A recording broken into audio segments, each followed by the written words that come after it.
এ রাসেল ভাই, জি ভাই। কি করতে আছেন এখানে? এই ব্যাটারির ভোল্টেজ চেক দেই ভাই।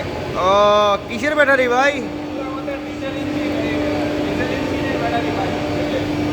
এখানে এতগুলা ব্যাটারি কায় ভাই? এখানে ভাই এই ডিজেল ইঞ্জিনটা যখন রান করি, তখন ইঞ্জিনটা রান করার সময় প্রাথমিক প্রথম অবস্থায় যে সেলফ স্টার্টার মোটরে পাওয়ার দিয়ে ইঞ্জিনের ফ্লাই হুইলটাকে ঘোরানোর জন্য, এই ক্র্যাঙ্কশ্যাফটটাকে ঘোরানোর জন্য সেলফ স্টার্টারের মোটরের প্রয়োজন। এই মোটরে ভোল্টেজ দেওয়ার জন্য ব্যাটারি প্রয়োজন। তাই বলে এতগুলা ব্যাটারি কি দরকার আছিল ভাই? এগুলার কাজ কি? এতগুলো ব্যাটারি ব্যবহার করছি। এখানে আমরা 2 সেট করছি, এই 4টা মিলে এক সেট, এই 4টারে আমরা এক সেট দিছি। কাছে না নাইলে শব্দ হতো একটা। এই এই 4টা করে 2 সেট। এখন এই 2টারে আবার সিরিজ করছি এবং এই 2টারে সিরিজ করে সিরিজ প্যারালাল ও, কানেকশন। এইটারে দেখলাম যে সিরিজ করছেন। এই 2টা সিরিজ করছি, এই 2টা আবার সিরিজ করছি। এখানে 12 ভোল্টেজের 2টা মোটর, 12-12-24 ভোল্ট। আবার সেম ভাবে 12-12-24 ভোল্ট। এখানে আবার সিরিজ প্যারালাল করে কানেকশন দেওয়া 24 ভোল্ট আউটপুট হয়েছে। ও, তার মানে 2 স্টেজ করছেন। এখানে 2টা স্টেজ, আবার এই 4টারে একটা স্টেজ, এই 4টারে 2টা আরেকটা স্টেজ। অর্থাৎ একটা ভাবে আমরা এই 4টা দিয়ে একবার ইঞ্জিন স্টার্ট করি, আবার এইটারে পরিবর্তন করে এই 4টা দিয়েও ইঞ্জিন স্টার্ট করতে পারবো। অর্থাৎ ডবল ওভার প্রোটেকশন দিয়ে রাখছি এবং যে কোনো একটা ব্যাটারি নষ্ট হলেও এই আরেকটা ব্যাটারি দিয়ে সেই ইঞ্জিনটাকে রান। রাসেল ভাই, হ্যাঁ ভাই, এই ব্যাটারির ব্যাপার তো বুঝলাম, এইগুলা কি ভাই? এগুলো এইটার নাম কি? এটা তো ভাই সেলফ স্টার্টার মোটর এবং এটা হচ্ছে সলিনয়েড কয়েল। ঠিক আছে,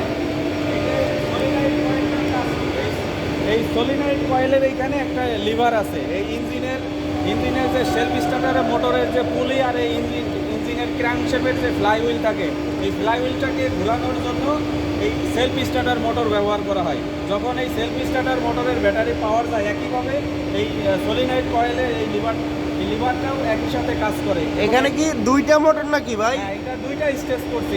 এটা একটা স্টেজ, এটা একটা স্টেজ, এবং 2টারে একই সাথে শক্তি দিয়ে ইঞ্জিনটাকে রান করাইছি। মানে অতিরিক্ত শক্তি পাওয়ার জন্য 2টা সেলফ স্টার্টার মোটর ইউজ করা হয়েছে।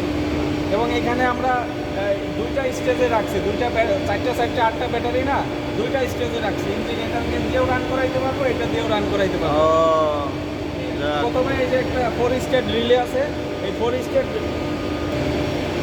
এই যে এই ছোটটা কি ভাই? এটা ভাই এটা হচ্ছে 4 স্টেট রিলে বলে। এই 4 স্টেট রিলে অর্থাৎ ইঞ্জিন যখন আমরা সুইচিং করি, এখান থেকে যে অতিরিক্ত ওভার কারেন্ট নেয়, এই কারেন্টটা সহ্য করা মানে ক্ষমতা অনেক সময় ক্যাপাসিটি সুইচে থাকে না। পিএলসি থেকে সরাসরি কমান্ড এইভাবে সেলফ স্টার্টার মোটরে দেওয়ার আগে এই 4 স্টেট রিলে ব্যবহার করা হয় সেফটি পারপোসে। এই 4 স্টেট রিলে থেকে পাওয়ারটা এই ইঞ্জিনের সলিনয়েড কয়েলে যাবে। একই সাথে এখানে একটা শর্ট জাম্পার আছে, যেটার মাধ্যমে ব্যাটারির ভোল্টেজটা সেলফ স্টার্টার মোটরে যায়। অর্থাৎ ইঞ্জিনটা যখন সুইচিং করা হয় তখন 4 স্টেপ রিলে অন করাইয়া এই সেলফ স্টার্টার মোটরটাকে অন করানো হয়ে থাকে। আচ্ছা, ঠিক আছে ভাই। আর এটা হচ্ছে আমাদের ফায়ার পাম্প। এই সেলফ স্টার্টার মোটরের আরও বিস্তারিত অনেক ভিডিও আমাদের ফেসবুক পেজটিতে দেওয়া আছে। যারা নতুন বন্ধুরা আছেন অবশ্যই আমাদের পেজের সাথেই থাকবেন। আমাদের পেজের প্রত্যেকটা ভিডিওতে শিক্ষণীয় আমরা সবসময় দিয়ে থাকি। ব্যাটারি হোক, সেলফ স্টার্টার মোটর হোক, ইলেকট্রিক্যাল যে কোনো কানেকশন আমরা ভিডিওগুলো দিয়ে থাকি। সবাই একটু সাথেই থাকবেন। আসসালামু আলাইকুম।